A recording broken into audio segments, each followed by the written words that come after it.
Good morning. Welcome to Vision in Action Live. We have a presentation today on point solutions, and we have a discussion with a guest, Shari Rash, financial advisor at Greenway Wealth Advisory. Welcome, Ms. Rash, to Vision in Action. I'm Jim Boswell, your host and author of Lifelong Fulfillment, Take Charge of Your Life. As I said, today's presentation is on point solutions and how they integrate with the lifelong fulfillment process leading on toward fulfilling lifestyles. Let's see just how that works.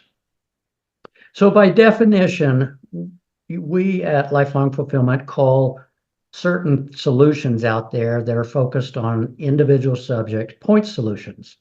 These are point solutions in psychology, in habits, in finance, which we will talk about a little later, that actually focus on that one particular discipline.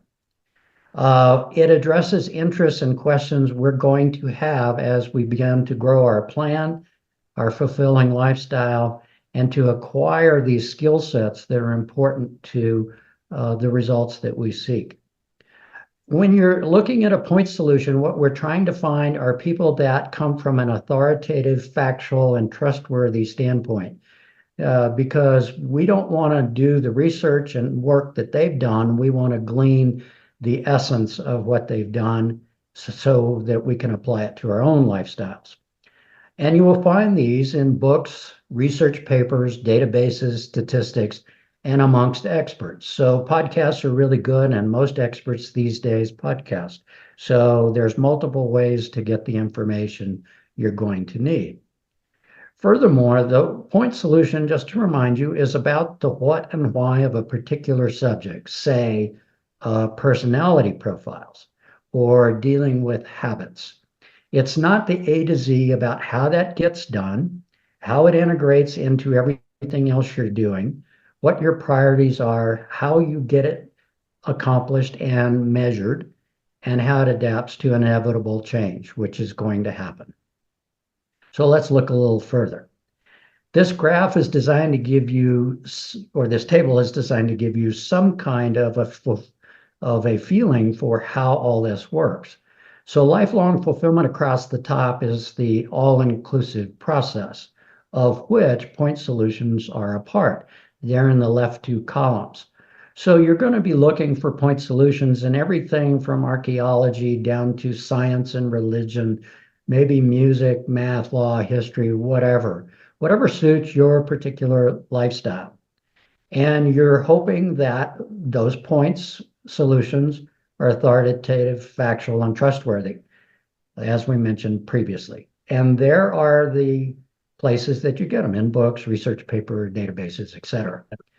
So what that delivers, in other words, what's in it for us individuals is we improve our self-knowledge. We improve our resources that we can bring to bear. We learn to deal with constraints and restrictions like finances. We learn to deal with timelines and overall lifestyle planning. And we can set now planning actions, objectives and tactics.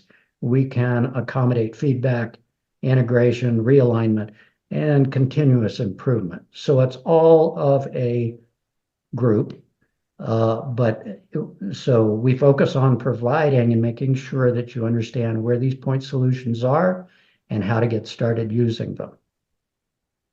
So let's take a look at an example. Let's say you want to learn something about worldwide economic development and you know nothing. Well, what we're going to look for is, again, back to books, data, analyses, and experts. We're looking for those that are credentialed, those that are published, and those authoritative sources that have awards and recognition. And what we're looking for is probably more than one source for any one subject, because we're looking for where they wind up in agreement. Not everybody agrees in every discipline. And what you want to look for is a little bit of consensus before you accept that into your life plan. And if you don't know anything about how to do online research, we recommend you look at brilliant.org as a starting point to learn to do it. So I went online and looked at worldwide economics. And on page one of my browser, I have 8 groupings of data that goes everywhere from the International Monetary Fund, all the way to a book called Factfulness by Hans Rosling, and lists an additional set of resources, up to 20 pages of books on Amazon, 78 books, and 25 audio books in the Southern California library system via ebooks. A huge amount of information. Now, at this point, you don't know what you want to do. So you're going to have, these are raw data, and you're going to have to learn to deal with raw data and learn to work with it. Let's look at the next page. So nonfiction books generally, particularly from my perspective, are a source of first resort. And it's nice to supplement those to stay current with professional periodicals at the leading edge of research. Books that conform, books and other sources that conform to the rules of evidence, statistics, scientific method to define their truth and trustworthiness are the best to rely on. And obscurity doesn't really inhibit, because many publications in academia and elsewhere are going to be obscure to you, but oddly enough, on internet searches, you will find them. So don't be shy to use that, particularly as those are going to be more current. Governments, nonprofits, institutions, all may be accessible data troves for your research. And actually, nonfiction ages pretty well, but look for currency. We've described to you the half-life of facts. You know that it's fairly short, so you know if you want the current wisdom, you're going to have to get something somewhat current. And here's a few examples of books where you might start. Myth, Lies, and Downright Stupidity by John Stossel. Physics for Future Presidents by Mr. Richard Muller. The Power of Habit, Why We Do What We Do by Charles Duhigg. And Range. All of these are starting points. They're not total solutions in any one discipline, but it's a good way to start. And all of these are listed on the website lifelongfulfillment.com. You can go directly there, and podcast versions of many of these are also available. So in a few minutes of just doing this example research, we've shown you how to connect with research information. You don't have to go to the library anymore and go through a card catalog and keep 3x5 cards to get the job done. Hallelujah for that. Incredible resources for data and analyses from dependable resources are available to you. You can dig down into the details and specifics and see what's available once you have assessed what's you're going to be able to use, because you're going to have some kind of goal in there where some of the data won't apply, but others will, and you'll want to go after the ones that will in more detail and in more depth. You'll want to consult an expert or a practitioner if that's available for advice, steerage, or referrals. And you're going to be doing reading and research now with information that you can trust, and you'll be able to do this with a lot of confidence. So you use this process repeatedly in lifestyle planning. So once you've mastered it and learned how to not be fearful about doing original research, reading books, marrying up authorities' information and looking for some consensus, then you're going to be in a powerful position to develop in any discipline that you care to. I would like to make a comment about books. Some of us regard books that are not relatively free through the library, that are ebooks or these kinds of things. Hard copies are kind of hard to justify these days. You'll find a very active aftermarket in hard copy and soft copy books if you're interested in going after books. I do it all the time, and I find it's a really good way. It's not terribly expensive. So in summing up today's discussion, point solutions are going to be very important to the lifelong fulfillment process. They integrate directly into our overall strategy planning, our objectives, our tactics, and our execution.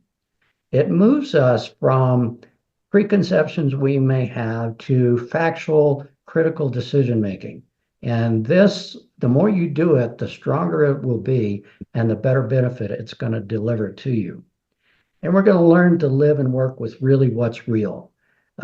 We have to let, our fantasies and all of that turn into factual objectives and go with factual information. And what this does is empowers us to develop our process and our lifestyle and our objectives and live that fulfilled life at any point in our lives. So you can start your point solution work, as I mentioned, at lifelongfulfillment.com. There's lists there for every age group. There's lists overall by discipline, and it'll get you going on books and podcasts. Now we're going to adjourn to our guest speaker today. Thanks. So this is the time in our podcast when we entertain perspectives from point solution experts. Today, we're going to look at personal finance.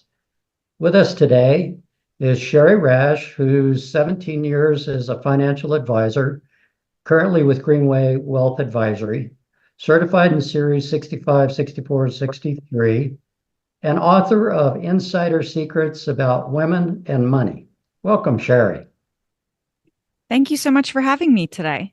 It's great to have you on Vision in Action Live.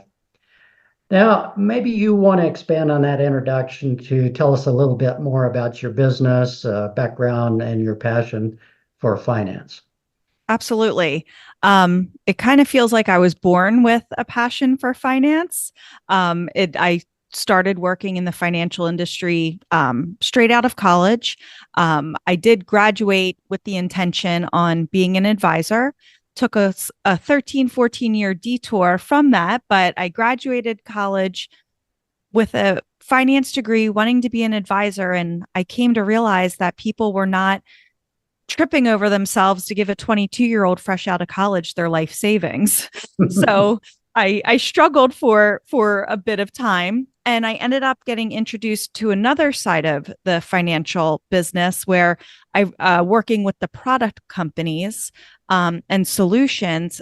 And then I would work with advisors to help pair them up with solutions that fit for their clients. Mm-hmm. So over my 14-year career doing that, traveled the country, met thousands of advisors, saw how they were running their businesses and working with their clients. And I still had that nagging voice in the back of my mind saying, Shari, this wasn't exactly what your goal was. I loved my job. I did well at it, but I wanted to come back and work for myself and work with clients directly. So I founded Greenway Wealth Advisory about 5 years ago, and with the intention on making money simple. I found that oftentimes with the thousands of advisors I spoke to, that money was talked about at a higher level, and it wasn't necessarily resonating. And maybe it was being made more difficult than what it needed to be, or the basic questions that many people have about money still weren't being answered with traditional financial planning and investment advice. So that's what I seek to do, is to make money uncomplicated, answer clients' questions. Things can be Googled, right? We can Google anything today, but we can't take that info and really make it personal. And that's what I try to do, is really make finance and money personal, tailored to my clients, to make it easy for them and empower them. Mm-hmm. Well, that sounds really valuable to your clients. So in looking at your book and your past history, you got some interesting ideas about this. And so I wanted to kind of kick it off. You talked something about a money personality. I'm real curious. What does that mean? Yes. In terms. I love talking about this. I love identifying it with my clients as I'm working with them. Everyone has a money personality. It's how, just like we all have our own personalities, right? And oftentimes today we're much more in tune of well, I'm an empath, or I feel this way. I have OCD or ADHD, and all. We can identify different aspects of our personality, but the same thing applies towards money. So generally, we have a feeling about money and a personality about money, and that goes way back to when we were children. If you think about your first money memory, or how money was talked about or not talked about in your household growing up, that really determines your money personality. So, generally speaking, and we can blend some of the personalities together, but are you a miser? Do you feel bad about money? Do you feel bad about spending money? Are you a spender? Is it like, if I have $5 in my pocket, I'm spending $4.99? Are you savvy with money? So you kind of know the right things to do, or you want to do the right things, quote unquote, right things. So you know enough to know enough. Or and then also, do you have feel like you can never have enough money? So those are generally the personalities, and you can be a combination of them, but understanding of, wow, I do feel like I never have enough money, or I feel like money is bad. Like if you grew up in a household where you know, you heard your parents fighting about money, or you were told, no, you can't do this because of money, you may end up creating a negative relationship with money and not even realize it. Or in other households, if money is very open and it's not taboo to talk about and it's just factual, you might have a better relationship with money. So really identifying, how do you feel about money? How does it affect you emotionally?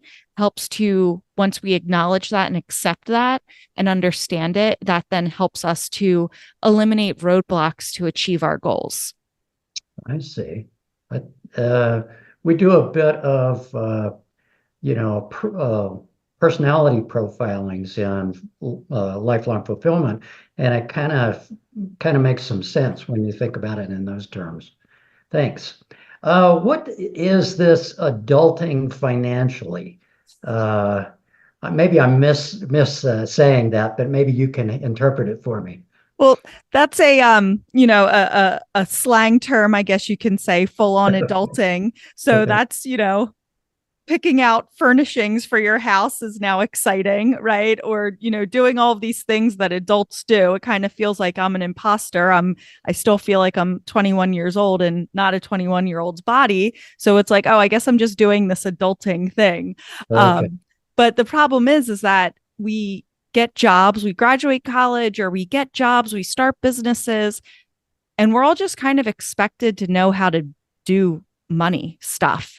We're expected to know how to save for retirement the day we start working, invest, get life insurance, manage our bank accounts, pay for our kids' college, pay for our kids' everything. And no one teaches us any of this. So that's what I strive to do is I didn't want to make adulting harder than what it needs to be for my clients so I give the education that we've been missing for so long. Right. So that Right. that's what that is. Yeah. Yeah. And I would have to confess that my history included, some knowledge, but I had to get slapped upside the head to get wise about, hey, I need to act like an adult and know the skills and how it works. Yeah, So, oftentimes we don't get involved in our finances or until something bad happens or something forces mhm, us to. right. And usually then it's stressful and it's never too late, but it feels like it's too late. So learning these skills when we're younger really just sets us up for success for our lifetime. Right. Now, my understanding is you kind of have some reservations about traditional budgeting. And maybe you could share some of those reservations and maybe give us some other alternatives. Yeah. So we don't say the B word. I try not to say the The B B word. word. Okay. So yes, budgeting again, and it comes down to your money personality. There's some people that love a spreadsheet or they'll say like, yeah, I have a budget and here's my spreadsheet of it.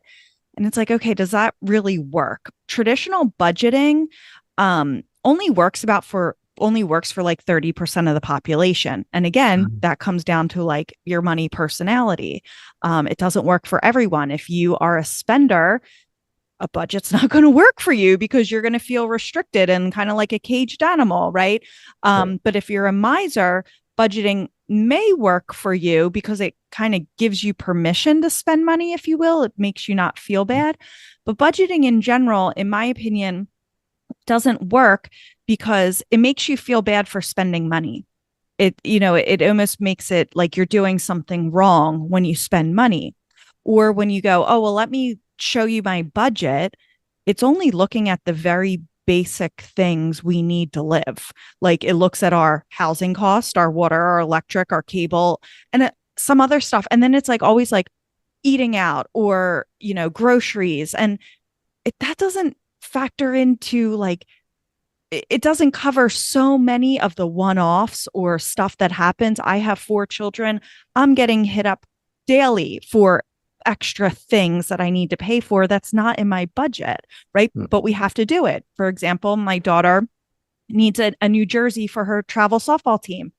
Was not planning for it, but I can't say no. So that's an expense.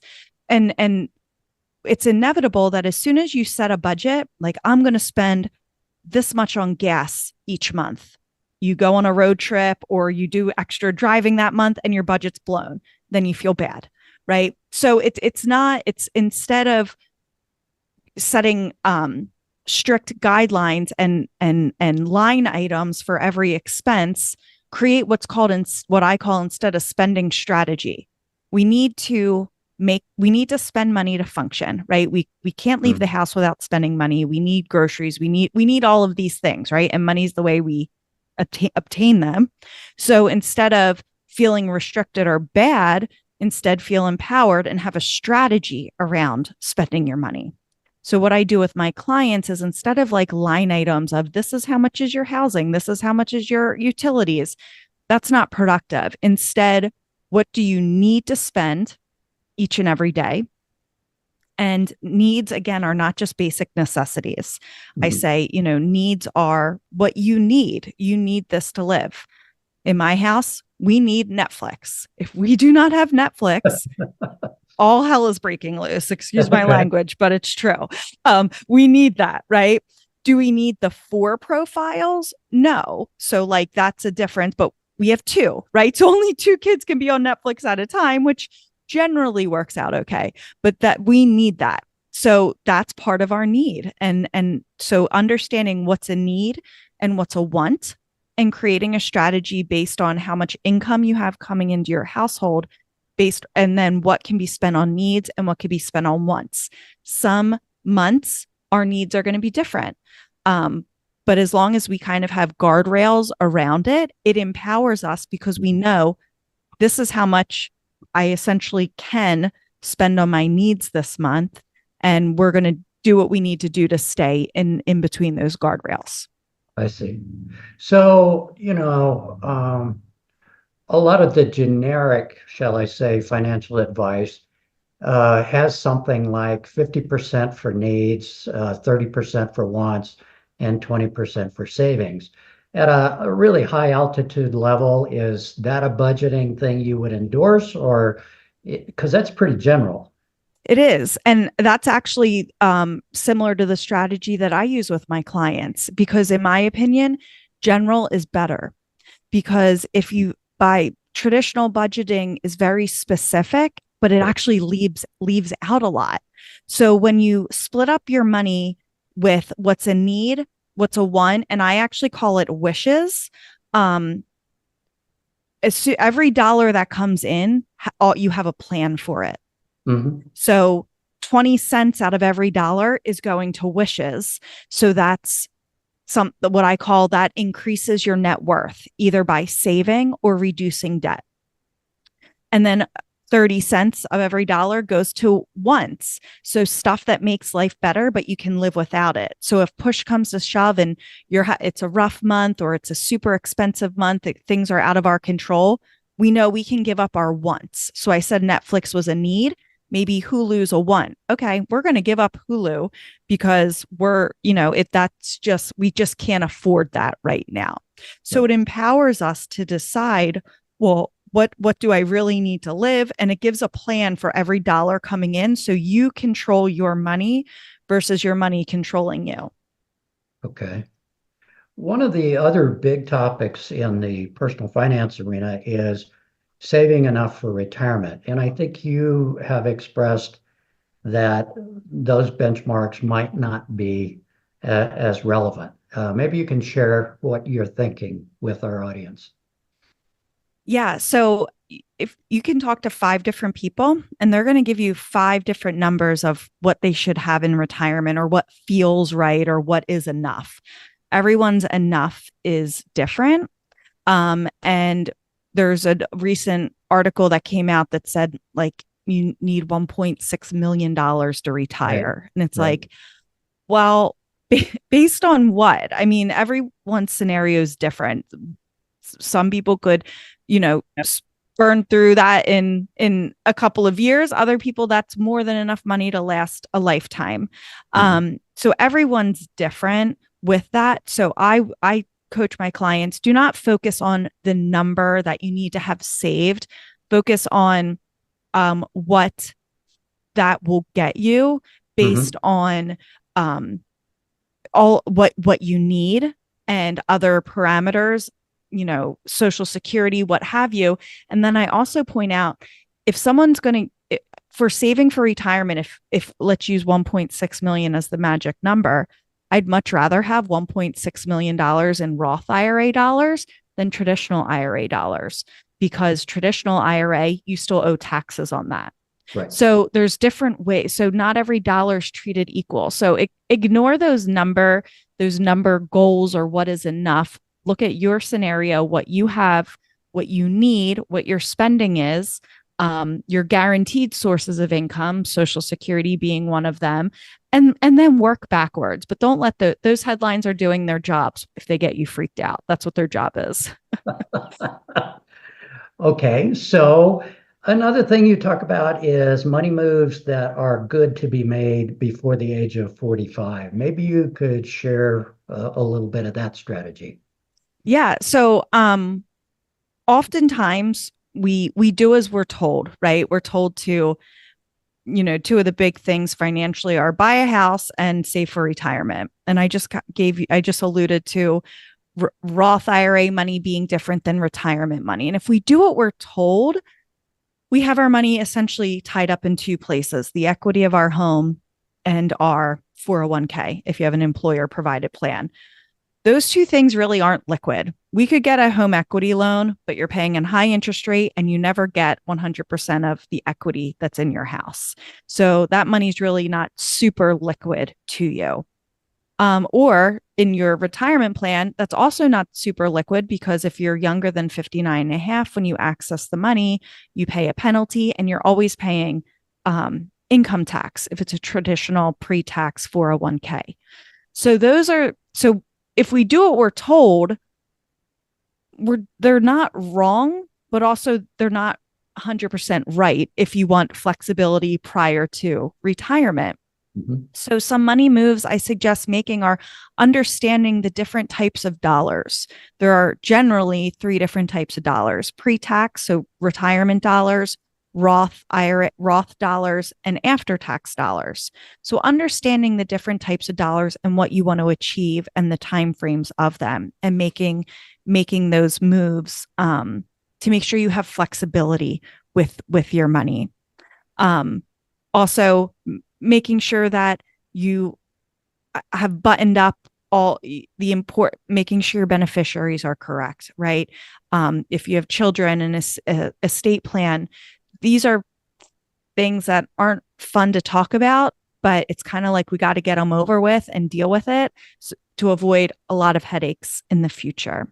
Mhm. So those are just a couple. If you're receiving an inheritance, understanding what it is you're receiving before you do something with it that you can't undo. So those are some important moves to make prior to 45. Okay. Well, based on that, sounds like I need a financial advisor well before age 45. Absolutely. Absolutely. If you're Googling money questions or have money questions, you need a financial advisor. The problem is that if you meet one advisor, you meet one advisor. Every advisor is different, and the way they work with their clients are different. The way they run their practices are different. So you Mhm. need to find one that fits what you're looking for. So I say it's like dating. Go have a list of questions that you're going to ask. And if you need questions, if you can go to my blog, greenwaywealthadvisory.com, and you could see my blog of questions to ask when interviewing a financial advisor. And I also help you out. I also give the red flags based on their answers too. So I make Okay. it real easy for you. But having the questions, knowing what you want, and you'll get a feeling, just like we have a feeling about money. You'll get a feeling when you're speaking with that person of, are they a fit for me? Are they going to help me? I say, whenever something major in your life happens, usually there's a money impact. So you have a child, you lose a parent, you buy a house, you change your job, you lose your job. All these major life things have a financial impact on you. And your advisor should be one of the first handfuls of calls you make. And Mhm. if you're like, man, I really don't feel like calling them, or like, I don't like talking to them that much.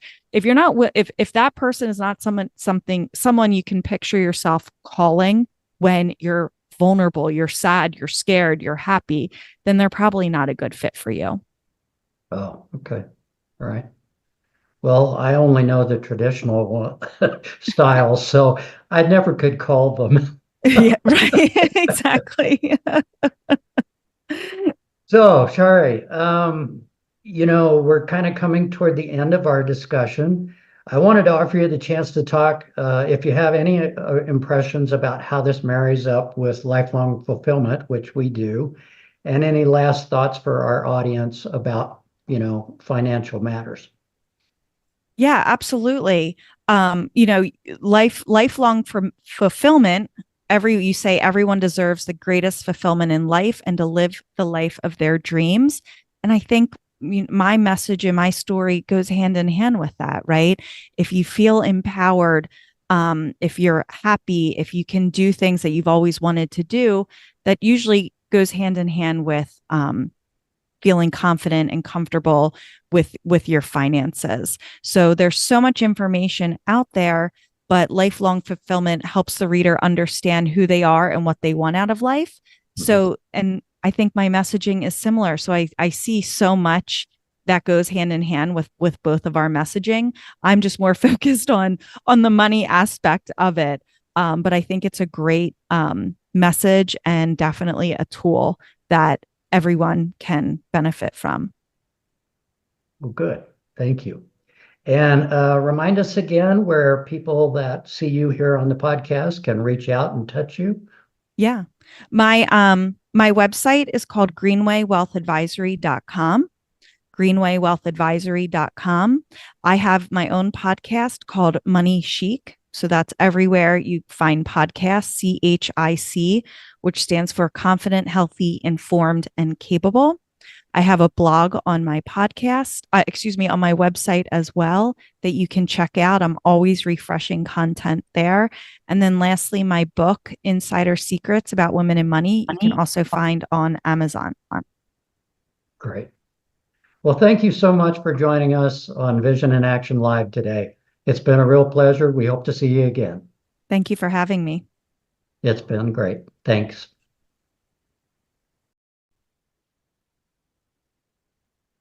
Thanks for attending Vision in Action Live today.